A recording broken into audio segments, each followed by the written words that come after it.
Hello. Good afternoon, everybody. We have a special guest with us today who will speak momentarily. But first, I would like to begin with a message from the White House to the families of the victims in the brutal murder case in Idaho, who were sharing their heart-wrenching stories about their loved ones before the court today and addressing the evil killer who took 4 precious souls. We are so sorry for the grief and the pain you have experienced at the hands of such a vicious and evil killer.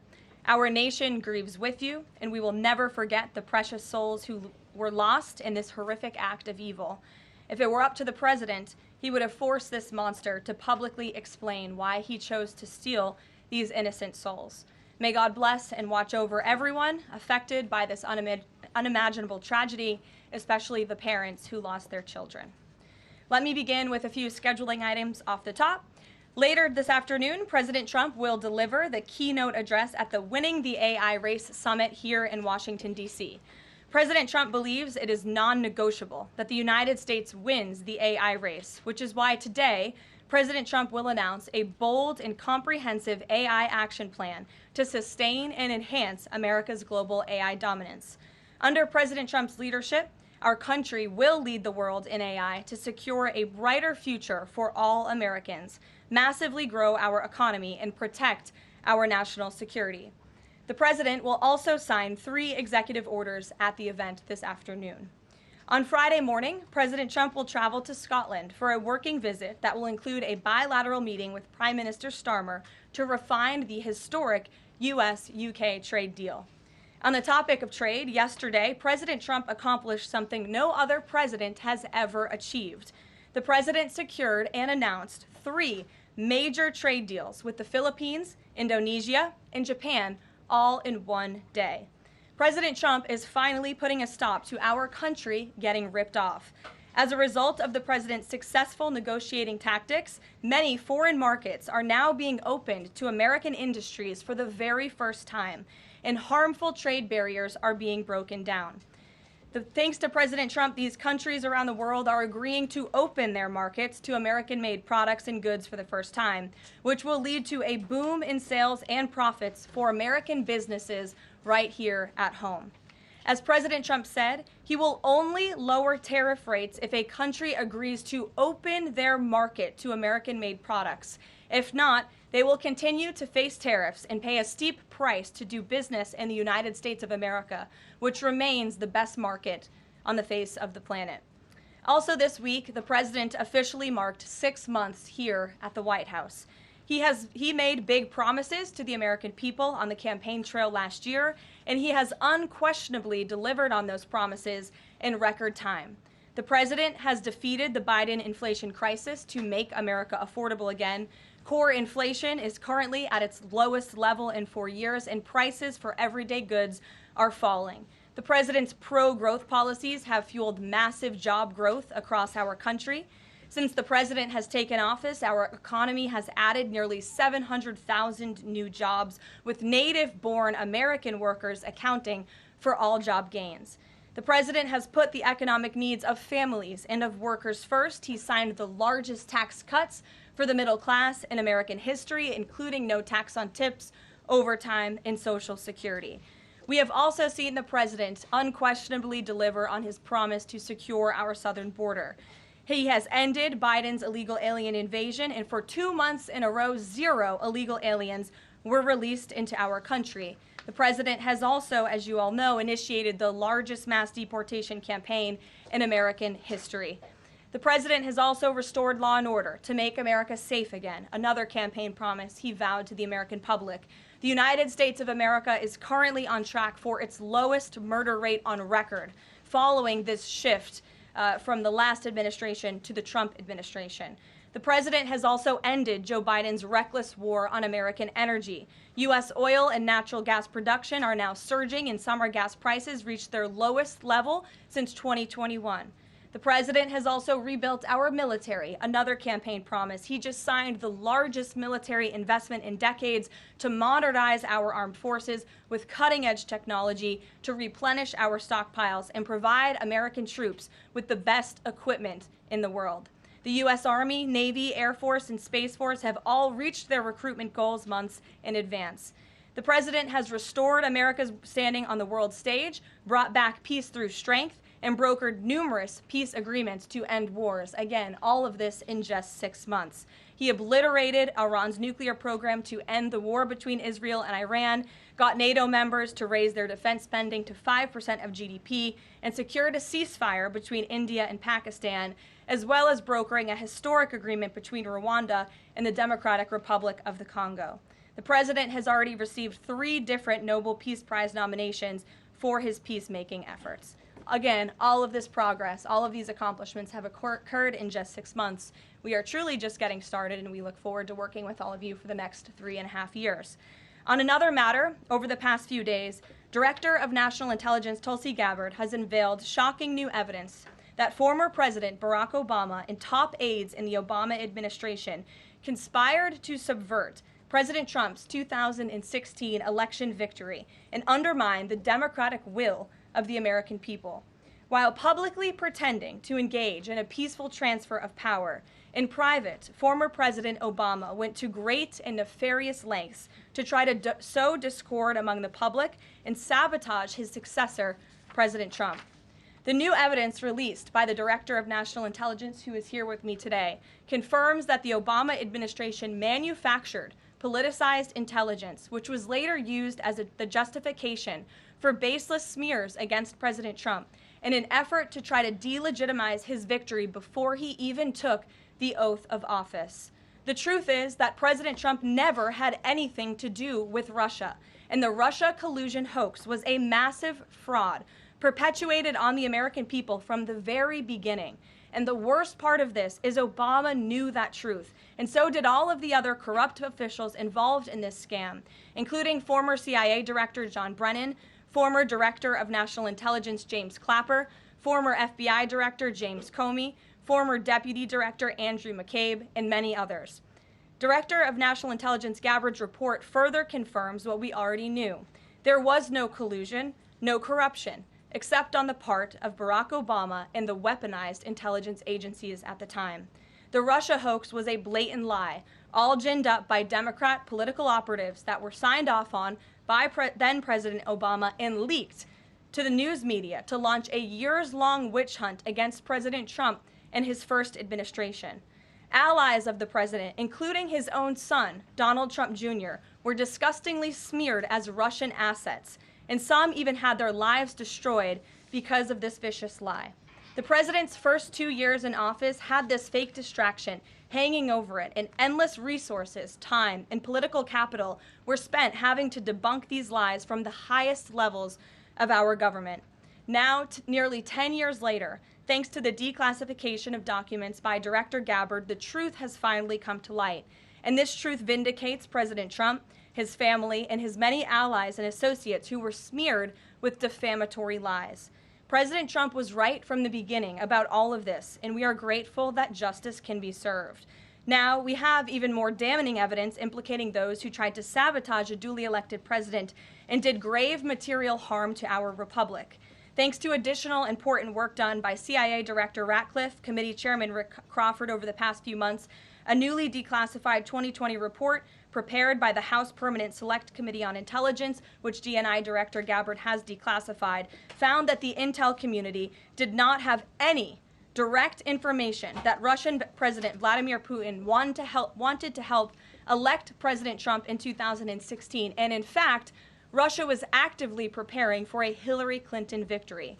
But at the unusual direction of Barack Obama at the time, the intel community published implausible intelligence suggesting otherwise. Why? To sabotage the incoming president. This is truly one of the greatest political scandals in American history. And reporters at legacy outlets, some of which are sitting in this room today, like the New York Times and the Washington Post, were ridiculously awarded Pulitzer Prizes for their perpetuation of this hoax. It's well past time for those awards to be stripped from the journalists who receive them. It is not journalism to propagate political disinformation in service of the Democrat Party and those in the intelligence community who hand over out of context and fake intelligence to push a false political narrative. I will now pass it over to the Director of National Intelligence, Tulsi Gabbard, to speak more about all of this, and then we will open it up for questions afterwards. Tulsi, thank you for being here. Thank you very much. Good afternoon. At President Trump's direction and with the support and coordination with the House Intelligence Committee Chairman Rick Crawford, today we've released a declassified Oversight Majority Staff report that was produced in September of 2020. The stunning revelations that we are releasing today should be of concern to every American. This is not about Democrats or Republicans. This has to do with the integrity of our democratic republic and American voters having faith that the votes cast will count. There is irrefutable evidence that detail how President Obama and his national security team directed the creation of an intelligence community assessment that they knew was false. They knew it would promote this contrived narrative that Russia interfered in the 2016 election to help President Trump win, selling it to the American people as though it were true. It wasn't. The report that we released today shows in great detail how they carried this out. They manufactured findings from shoddy sources. They suppressed evidence and credible intelligence that disproved their false claims. They disobeyed traditional tradecraft intelligence community standards and withheld the truth from the American people. In doing so, they conspired to subvert the will of the American people who elected Donald Trump in that election in November of 2016. They worked with their partners in the media to promote this lie, ultimately to undermine the legitimacy of President Trump and launching what would be a years-long coup against him and his administration. We're here today because the American people deserve the truth, they deserve accountability, and they deserve justice. The records that we released on Friday that were ODNI records, Senator Chuck Grassley's release on Monday of what is known as the Clinton Annex, which was an appendix to the Department of Justice Office of Inspector General's 2018 report, as well as the House Intelligence Committee's majority oversight report that we're releasing today, all come back to and confirm the same report. There was a gross politicization and manipulation of intelligence by the Obama administration intended to delegitimize President Trump even before he was inaugurated, ultimately usurping the will of the American people. I'm going to go over the key findings from the House Intelligence report, which investigated the claims that were made by an intelligence community assessment ordered by President Obama and published in January of 2017. First, Putin's principal interests relating to the 2016 election were to undermine faith in the U.S. democratic process, not show any preference of a certain candidate. In fact, this report shows Putin held back from leaking compromising material on Hillary Clinton prior to the election, instead planning to release it after the election to weaken what Moscow viewed as an inevitable Clinton presidency. In the January 2017 intelligence community assessment that President Obama ordered, John Brennan, who was CIA director at the time, and the intelligence community intentionally suppressed intelligence that showed Putin was saving the most damaging material that he had in his possession about Hillary Clinton until after her potential and likely victory. The report goes into great detail about the information that Russia and Putin had on Hillary Clinton, which included possible criminal acts like secret meetings with multiple named U.S. religious organizations in which State Department officials offered, in exchange for supporting Secretary Clinton's campaign for the presidency, significant increases in financing from the State Department. They also had documents that showed the patronage of the State Department to State Department employees who would go and support Hillary Clinton's presidential campaign. There were high-level DNC emails that detailed evidence of Hillary's, quote, psycho-emotional problems, uncontrolled fits of anger, aggression, and cheerfulness, and that then Secretary Clinton was allegedly on a daily regimen of heavy tranquilizers. Then CIA Director Brennan and the intelligence community mischaracterized intelligence and relied on dubious substandard sources to create a contrived false narrative that Putin developed a quote-unquote clear preference for Trump. Brennan and the IC misled lawmakers by referencing the debunked Steele dossier to assess quote-unquote Russia's plans and intentions, falsely suggesting that this dossier had intelligence value when he knew that it was discredited. The intelligence community excluded significant intelligence and ignored or selectively quoted reliable intelligence that contradicted the intelligence community assessment's key findings on Putin's alleged support for Trump. Including this intelligence reporting would have exposed the ICA's claim as implausible, if not ridiculous. The intelligence community assessment omitted reliably sourced information, such as how some Russian intelligence officials were quote-unquote planning for candidate Hillary Clinton's victory, while others assessed neither Trump nor Clinton would respect Russia's interests. As was reflected in the ODNI documents that we released on Friday, multiple intelligence community assessments released in the months leading up to the November 2016 election concluded that Russia had neither the intent nor capability to impact the outcome of the U.S. election. On December 5th of 2016, the FBI and ODNI gave the House Intelligence Committee its first post-election classified briefing, in which there was no mention of Putin aspiring to elect Trump by either agency. The Presidential Daily Brief, drafted on December 8th of 2016, stated that no Russian or criminal actors impacted vote counts. This document was pulled just hours before it was to be published due to quote-unquote new guidance. If it had been published, it would have been briefed to both President Obama and President-elect Donald Trump. On December 9th, 2016, a National Security Council meeting was called to gather President Obama's senior national security officials, which included CIA Director Brennan, then Obama DNI James Clapper, Susan Rice, and others. Following that secret meeting, DNI Clapper's assistant sent an email to the intelligence community with the subject line, POTUS tasking on Russia election meddling, tasking ODNI leaders to create a new assessment per the president's request. The House Intelligence Committee Oversight Report that we released today reveals that, quote, unlike routine intelligence community analysis, the intelligence community assessment was a high-profile product ordered by the president, President Obama. It directed senior intelligence community agency heads and created an intelligence community assessment limited to just 5 analysts, using one principal drafter. This is not something that occurs in the normal path of producing an intelligence community assessment that reflects the views across the intelligence community. The production of this intelligence community assessment was subject to unusual directives directly from the president and senior political appointees, especially the former director of the CIA, John Brennan.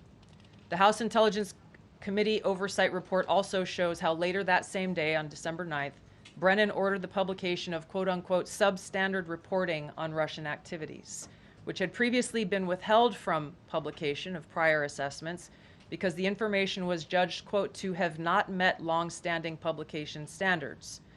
Some of the information later used in the Obama-ordered assessment over the objections of veteran CIA officers was, quote-unquote, unclear or from unknown sources. The Intelligence Committee's Oversight Report reveals that CIA Director Brennan overruled senior CIA officers who challenged the Obama-ordered intelligence assessment, stating, quote, we don't have direct information that Putin wanted to get Trump elected. Yet, the Obama-directed assessment was published on January 6, 2017, which explicitly stated, quote, we assess Putin and the Russian government aspired to help President-elect Trump's election chances when possible by discrediting Secretary Clinton and publicly contrasting her unfavorably to him, end of quote. The CIA and FBI, then led by John Brennan and James Comey, expressed high confidence in this judgment, while the NSA expressed moderate confidence. Yet, as the report we released today shows, the ICA, the Intelligence Community Assessment, did not cite any report where Putin indicated helping Trump win was an objective. The opposite is true. With regards to the Steele dossier, we now know that one of the source documents that the Obama administration used in the creation of this intelligence assessment in January of 2017 was none other than the discredited, unverified Steele dossier. The House Intel report states, quote, contradicting public claims by then CIA Director Brennan that the dossier was not in any way incorporated into this intelligence assessment. The dossier was referenced in the intelligence assessment's main body text and further detailed in a 2-page assessment annex. John Brennan lied And he denied using this dossier in this intelligence assessment that President Obama ordered because he knew it was discredited. It was a politically motivated, manufactured document. He directed senior CIA officials to use it anyway. CIA officer told the House Intelligence Committee staff as they investigated this, quote, "The director of the CIA, John Brennan, refused to remove it, and when confronted with the dossier's many flaws, responded, quote, 'Yes, but doesn't it ring true?'" Even the bipartisan Senate Select Committee on Intelligence report published in 2020 criticized the FBI's handling of the Steele dossier, noting its completely unverified nature and purposeful sidestepping of intelligence community procedures in its use. Now, President Obama, Hillary Clinton, John Brennan, James Clapper, James Comey, and others, including their mouthpieces in the media, knowingly lied as they repeated the contrived narrative that was created in this January 2017 intelligence community assessment with high confidence as though it were fact. John Brennan, as CIA director, stated in a memo to his agency staff in December of 2016, saying, quote, "There is strong consensus among us on the scope, nature, and intent of Russian interference in our presidential election."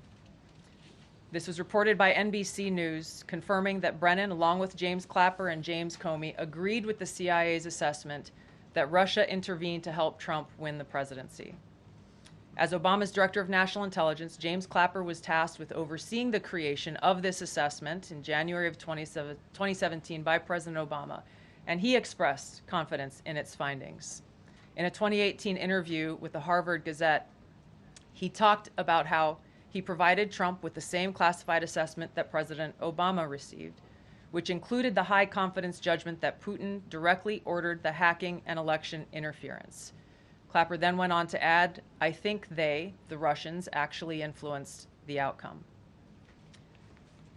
This is a brief summary of the details that you'll find within the House Majority Staff's report in their investigation into the Obama-directed January 2017 Intelligence Community Assessment. That leads us to the very same conclusion that we announced in the release of our documents on Friday. The implications of this are far-reaching and have to do with the integrity of our democratic republic. It has to do with an outgoing president taking action to manufacture intelligence, to undermine and usurp the will of the American people in that election, and launch what would be a years-long coup against the incoming President of the United States, Donald Trump. Thank you. Well, thank you, Tulsi. And we do want to take questions on this topic while the director has time for this topic. She will leave. I'm happy to take questions on other matters after that. But if anyone has questions for Director Gabbard, you're welcome to ask them. We'll start with our new media seat as always. Emily, go ahead. Thank you. And Director Gabbard, this one is for you. Do you believe that any of this new information implicates former President Obama in criminal behavior? We have referred and will continue to refer all of these documents to the Department of Justice and the FBI to investigate the criminal implications of this. For even former President Obama? Correct. The evidence that we have found and that we have released directly point to President Obama leading the manufacturing of this intelligence assessment. There are multiple pieces of evidence and intelligence that confirm that fact. Ed, go ahead. Director Gabbard, thank you. So just two questions, but to begin on that. The President yesterday, you've inferred that the former President helped lead a coup. Based on what you now see, do you believe President Obama is guilty of treason? I'm leaving the criminal charges to the Department of Justice. I am not an attorney, but as I've said previously, when you look at the intent behind creating a fake manufactured intelligence document that directly contradicts multiple assessments that were created by the intelligence community, the expressed intent and what followed afterward can only be described as a years-long coup and a treasonous conspiracy against the American people, our republic, and an attempt to undermine President Trump's administration. The Senate Intelligence Committee spent several years looking into this and unanimously agreed in a bipartisan fashion, Secretary of State Rubio was a member of that committee, that there was no political interference. There was a years-long Justice Department investigation into this as well that also concluded no political interference. So help us from a 50,000-foot level, explain, what do you now have that refutes those two conclusions? I will encourage you, in my role as the Director of National Intelligence, my job, again, as I said when I came into this role, was to make sure that we are telling the truth to the American people and that we are ensuring that the intelligence community is not being politicized. So I'm not asking you to take my word for it. I'm asking you and the media to conduct honest journalism and the American people to see for yourself in the documents that we've released now, close to 200 pages, that point in multiple references, multiple examples, to include comments that have been made by senior intelligence professionals, who are some still working within these agencies today, that confirm the conclusions that we have drawn, that President Obama directed an intelligence community assessment to be created to further this contrived false narrative that ultimately led to a years-long coup to try to undermine President Trump's presidency. And it's your belief John, that go those ahead. two previous investigations missed that or covered it up? I'm telling you to look at the evidence. Look at the evidence, and you will know the truth. John. Thanks, Caroline. Thanks, Director Gabbard. You declassified these documents, if I'm not mistaken, Friday of last week, correct? We released them on Friday of last week, the first tranche, yes. This isn't the first time that President Trump has been president of the United States. He was president from 2017 to 2021. Couldn't the prior DNI under President Trump have declassified these documents? And why didn't that DNI do that at that time? I can't speak to what happened there. There were several DNIs under the first Trump administration. President Trump faced many challenges from those who were working in the government who sought to undermine his presidency. That's been clearly detailed. What I can speak to is the fact that this was one of the first things that we started to investigate here within this Trump administration and have released the results upon the conclusion of our investigation. And then my second question has to do with what intelligence agencies around the world have said about Russia, that they have tried to influence elections in the United States, in France, in Germany, in the UK. Do you disagree with that? Do you believe that Russia is a bad actor as it relates to trying to influence elections? I'll point back to the intelligence that President Trump has ordered declassified, that we have declassified and released, that the intelligence reflects Russia's motives were to try to sow discord and chaos within the U.S. election, which is a clear distinction from showing a preference for or against a specific candidate, which is what the Obama manufactured intelligence document alleges, that Russia preferred Donald Trump and tried to help Donald Trump get elected. Again, going back to the most important point here, with the intent to undermine the legitimacy of President Trump's election and therefore subvert the will of the American people who chose to send him to the White House. Reagan. Thanks, Caroline. Director Gabbard, Reagan Reese with the Daily Caller. You laid out that the documents revealed that the Obama administration did not publish a December 2016 presidential daily briefing that demonstrated that Russia did not steal the election. Trump was receiving these briefings at the time because he was president-elect. Are you of the view that that information was kept out of the briefing because then President-elect Donald Trump would have seen it? I don't have any documents that speak to exactly what the new guidance was that was given as the reason for pulling that document, which, by the way, still has never been published until we released it last week, Friday. One could assume that they didn't want President Trump to see a document that came from the intelligence community that would contradict the Russia hoax narrative that began through the Hillary Clinton campaign with the Steele dossier. One more. Maybe either for you or Caroline. The president said yesterday that Obama committed treason. Do you or the White House believe that the Supreme Court's immunity decision protects Obama from prosecution? Look, I can speak to the president's feelings on this matter. He spoke to all of you yesterday in the Oval Office, but I also spoke to him about this morning. And he wants to see all those who perpetuated this fraud against our country, who betrayed our country and the Constitution, to be thoroughly investigated and held accountable. And it's been 10 years of this. And I would just add, based on everything the director has said and declassified, all of you in this room should go through it and take a look at this report and review the intelligence, because Unfortunately, that hasn't happened. And many of the people who perpetuated this hoax, Clapper, Andy McCabe, James Comey, and many others, have been hired by major networks in this room to go on television and continue to spew these lies, knowing that they are lies. And if you all recall, just flashback to 2016 and the years after, the entire Trump 1 presidency was embroiled in this scandal that was perpetuated by the Democrat Party. And you had major Democrat Party officials in this city, namely Adam Schiff, Hillary Clinton, Elizabeth Warren, who went on television and told the American people, Donald Trump is an asset of Russia. It was a lie. They always knew it.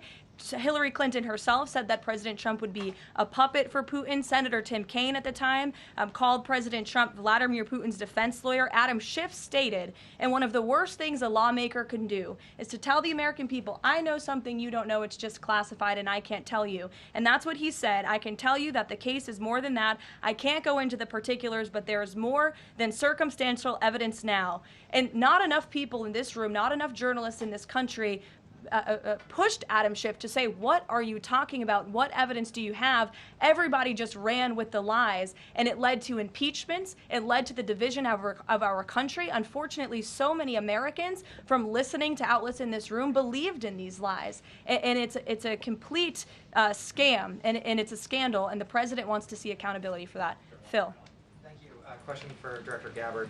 A spokesperson for former President Obama said in a statement earlier this week, quote, nothing in the documents issued last week undercuts the widely accepted conclusion that Russia worked to influence the 2016 election, but did not successfully manipulate any votes. How do you respond to critics like former President Obama and also others on the Hill who say that the administration is conflating apples and oranges here, conflating allegations of actual hacking of voter machines and allegations of interference generally? I think it's a disservice to the American people that former President Obama's office and others who are criticizing the transparency that is being delivered by releasing these documents. They are doing a disservice to the American people and trying to deflect away from their culpability in what is a historic scandal and negative action towards the American people and our democratic republic. The answer to that statement can very clearly be found throughout all of the documents that we have released. Again, showing that Russia has took action to try to sow discord in the election, but showed no preference for or against any singular candidate. You've long been an opponent of weaponization in government. How do you respond to criticism that referring Obama administration officials and even potentially the former president is just more weaponization and this is a potential race to the bottom? I think that's a very disrespectful attack on the American people who deserve the truth. They deserve to have faith and trust in the integrity of our democratic republic, which has been undermined by President Obama through his direction of this manufactured fake intelligence document, knowing that it was filled with lies and knowing that it would and could then be used for all of the actions that came after. Karoline, and I would just add, there needs to be accountability for that weaponization, Phil, that we've seen. And no one has been a victim of the weaponized government more than President Trump, not just because of this political scandal. You all recall his house was raided. So I think, it's very disingenuous for people to say, how dare they speak of former President Obama about this based on evidence and based on intelligence when the former president of the United States, Donald Trump's home was raided, when he was forced to sit in a Manhattan courtroom and many other courtrooms across the country for crimes he never committed, when he was impeached and indicted, and the entire country witnessed that. That's the weaponization of justice. Now the president is back because the American people see the truth. Nearly 80 million Americans reelected him back to this office, and he believes that we need to have justice and accountability. And I think the nearly 80 million Americans who reelected him agree with that. Caitlin. Thank you, Caroline. Two questions for Director Gabbard just on this. Director Gabbard, you referenced the past intelligence reports and assessments on this, including that 2017 one that was signed off, as Ed noted, by every Republican on the Senate Intelligence Community, including the acting chair of the time, now Secretary of State Marco Rubio, who said in a statement that they did not find any evidence of Russian collusion, but they did find, however, is very troubling, and they found irrefutable evidence of Russian meddling. One, are you saying that he's wrong in that statement that he made then? And secondly, What would you say to people who believe that you're only releasing these documents now to improve your standing with the president after he said that your intelligence assessments were wrong? Well, first, I want to correct something that you stated, which was citing the Senate Intelligence Committee's report as being one and the same. I think you said the intelligence community. The Senate Intelligence Committee has a very different function than the Office of the Director of National Intelligence. The evidence and the intelligence that has been declassified and released is irrefutable. I'm going to let Karoline speak to Secretary Rubio. I'll speak to both questions. First, on Secretary Rubio, he put out a statement in 2020 following that Senate Intelligence Committee report, and he said what they found is troubling. We found irrefutable evidence of Russian meddling, which the Director of National Intelligence just confirmed for all of you, that Russia was trying to sow distrust and chaos. But what's the outrage in this that Secretary Rubio did not say at the time, the Democrats were saying at the time, is the fact that the intelligence community was concocting this narrative that the president colluded with the Russians, that the president's son was holding secret meetings with the Russians, all of these lies that were never true. And he also said at that time, we discovered deeply troubling actions taken by the FBI under Comey, particularly their acceptance and willingness to rely on the Steele dossier without verifying its methodology or sourcing. The Steele dossier that many outlets in this room ran as the gospel truth, and it was cooked up and paid for by the Clinton campaign. As for your second question, Caitlin, I think who is saying that she would release this to try to boost her standing with the president? Who has said that? Well, the president has publicly undermined her when it came to Iran. He said she was wrong. He told me that she didn't know what she was talking about. That was on Air Force One on camera. The only people who are suggesting that the Director of National Intelligence would release evidence to try to boost her standing with the president are the people in this room who constantly try to sow distrust and chaos amongst the president's cabinet, and it is not working. I will just answer your question directly. I am with the President of the United States every day. He has the utmost confidence in Director Gabbard. He always has. He continues to, and that is true of his entire cabinet, who is all working as one team to deliver on the promises this president made. Does anyone else have questions for Director Gabbard? And then we'll turn it over to a couple other questions. Christian, go ahead. Yeah, thank you, Director Gabbard. Two follow-ups on questions that have been asked. You mentioned the previous DNIs during the president's first term. One of them reports to you right now, if I'm not mistaken, John Ratcliffe.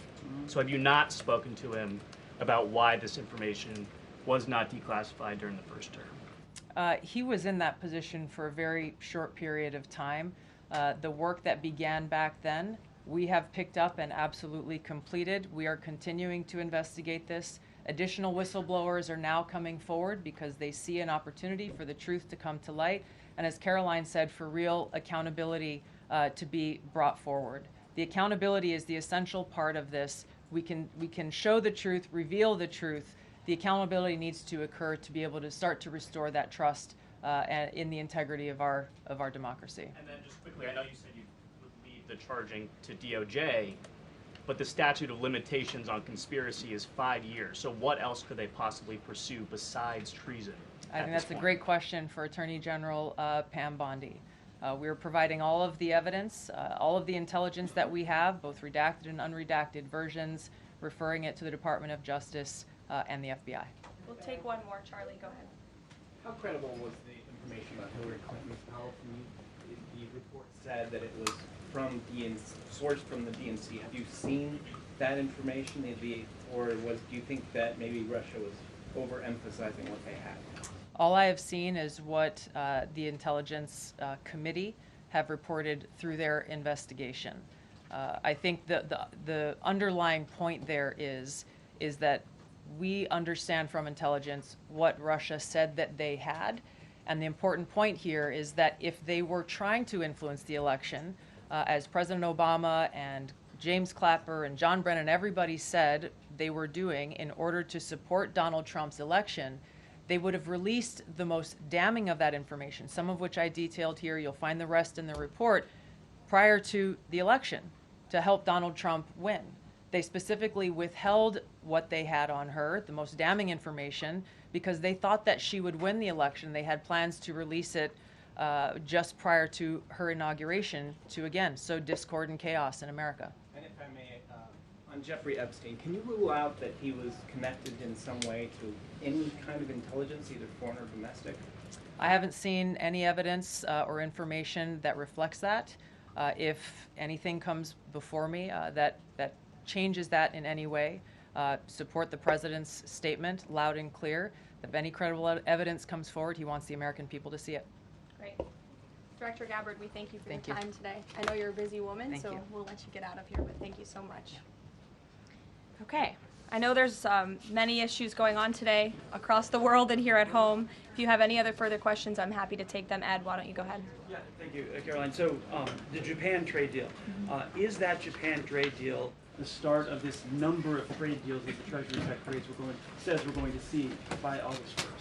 I think it is. I mean, as you said, we had Japan yesterday. We also had Indonesia, and we had the Philippines as well. The president announcing all three. He came in as the closer in all three of those. I've said many times from this podium that the president's trade team has been in active talks and discussions with many countries around the world, and you've all been anxiously awaiting what those countries were. Now you know three of them, and there's many, many more to go. We have now sent 25 letters to countries around the world. But just to reiterate this Japan deal, for those at home who may have missed it, Japan will now pay a 15% tariff versus the reciprocal rate of 24% that they initially had. Auto and auto parts tariffs have been reduced to 15%, but the centerpiece of this deal now is the president got Japan to commit to $550 billion in investments to revitalize American industries. And these funds will be spent at President Trump's discretion and direction into key industries such as energy, semiconductors, critical minerals, pharmaceuticals, and shipbuilding. And the U.S. will retain 90% of the profits from any investments made by this $550 billion fund. This was originally a $400 billion investment that President Trump then negotiated to an increase of $150 billion, making it a $550 billion deal for the American people. And I just want to emphasize, Ed, I see you have a follow-up, but it's very important. Japan has agreed to open their markets to many very key sectors in American-made products that have really faced very strict tariff and non-tariff barriers prior. So thanks to the president, Japan's markets will now be open to American-made products and goods. This is big news for our tech companies and our farmers as well. On Monday, the Treasury Secretary is going to Stockholm to talk to the Chinese delegation. What does the president hope to get out of that meeting? Are there deliverables? I won't speak to any deliverables or set expectations. I'll let the Secretary of Treasury do that. But I did speak to him yesterday about his upcoming trip, and he looks forward to continuing discussions with his Chinese counterparts. The President has ensured that we have a good continuing working relationship with China that benefits the United States. And so the Secretary of Treasury will be obviously discussing those key matters, but I'll let him set the expectations. One more, if I may. Sure. Given what the DNI just said and laid out, does President Trump believe that President Obama should go to jail for something? Look, the president believes that this matter needs to be thoroughly investigated, and anyone convicted of crime should be held accountable in this country. Go ahead. Special Envoy Wickoff is headed overseas again. Good to see you, Olivia. I haven't seen you since the campaign trail. Yeah, it's good to see you.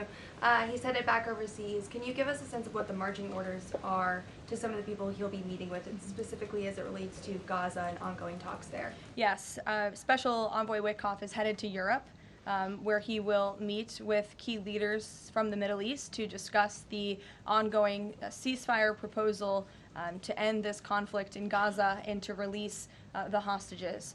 These are very sensitive negotiations that are currently taking place. I spoke to Special Envoy Wickoff last night about them. I will let him speak further on the matter, but the President and Special Envoy Wickoff has made the administration's goals clear.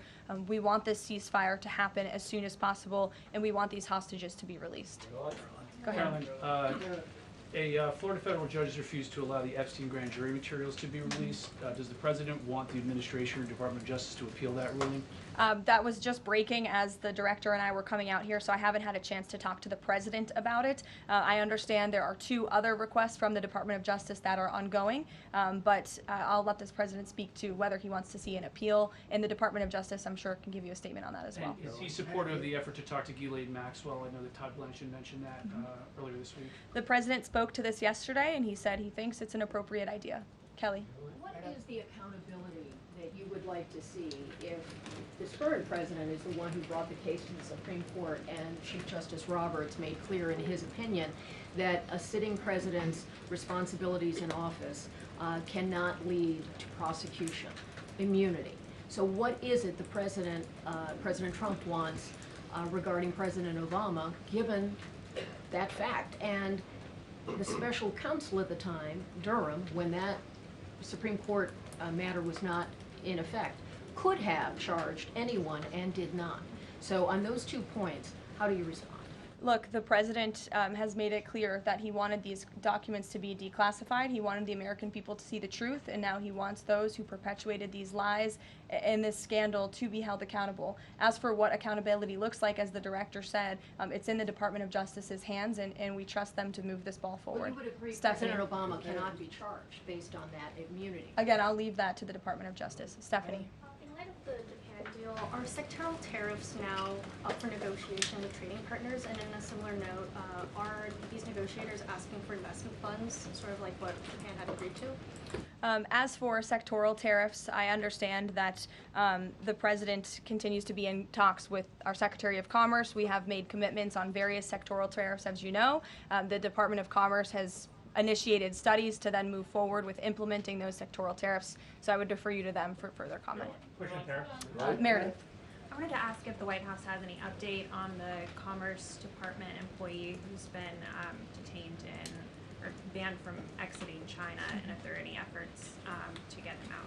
I can assure you and the American people that the administration is actively monitoring the situation and engaged, but typically we don't comment on individual cases like this as we are sorting them out. Sure. Yes. Behind you, Dr. Harper, sorry. Go ahead, to the lady sitting down in the blue, yes. Thanks, What's your name?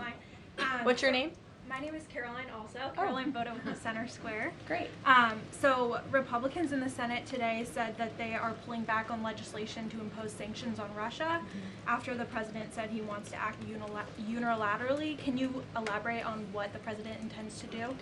Look, the president has been in very close communication with his friends in the Senate, particularly Senator Lindsey Graham, on this issue. But the president has always maintained, he's the commander-in-chief and the president for a reason, and he has been deeply involved in this conflict since the beginning. And so any decisions that are made with respect to sanctions, the president wants to reserve that authority and that right to himself. Jasmine. Thanks, Caroline. 2 questions for you. The first on AI. Does President Trump support federal agencies contracting with Elon Musk's AI company? I don't think so, no.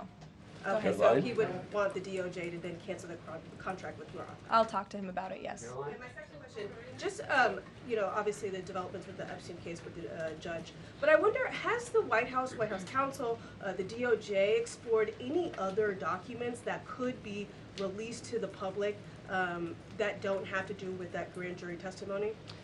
To my knowledge, the Department of Justice has moved forward with the request to unseal that grand jury testimony, and as you know, they have also moved forward with interviewing Ms. Maxwell, which I believe will be taking place very soon. Go ahead. Sure. Thanks, Caroline. I have a question about Paul Ingracia, the OSC nominee who faces a Senate committee hearing tomorrow. Tom Tillis said that he wouldn't vote for Ingracia if a vote came to the Senate floor. 24 worker advocacy groups have said that they don't support his nomination. What is the White House planning to do to sort of turn the tide or convince legislators that they should vote for him? The White House is always in communication with members of both the Senate and the House, and we stand by the president's nominees. Sure. In connection with the Mueller investigation, a grand jury indicted 13 Russians. President Putin has said he will never extradite those men. Given the new information that Ms. Gabbard has found, what's the administration's position on that case? Should those charges be dropped? I don't have an update for you on that case, but I'll check in with the National Security Council, and our team will get you something. Sure. Thank you so much. So Fani Willis and Jack Smith separately, they both charged President Trump with conspiracy to defraud the United States and a conspiracy to overturn the 2020 election. And now it turns out we're confirming that Obama and his cronies were doing that the whole time in 2016 on a massive scale, falsifying documents and having their intel agencies do this. What does this say about the 2020 election? And also, yeah, what's your thoughts on the irony here? There is a lot of irony, especially for the party of the Democrat Party, who claims to be for democracy. We often heard throughout the 2024 campaign they were calling this president a threat to democracy. And now I think the declassification of all of these documents proves that they were indeed the true threat to democracy. And as I said repeatedly today, there needs to be justice and accountability for that. You all will hear directly from the president later this afternoon at the AI Summit here in Washington, D.C., scheduled to speak later in a few hours. So we will see you all there. Thank you very much.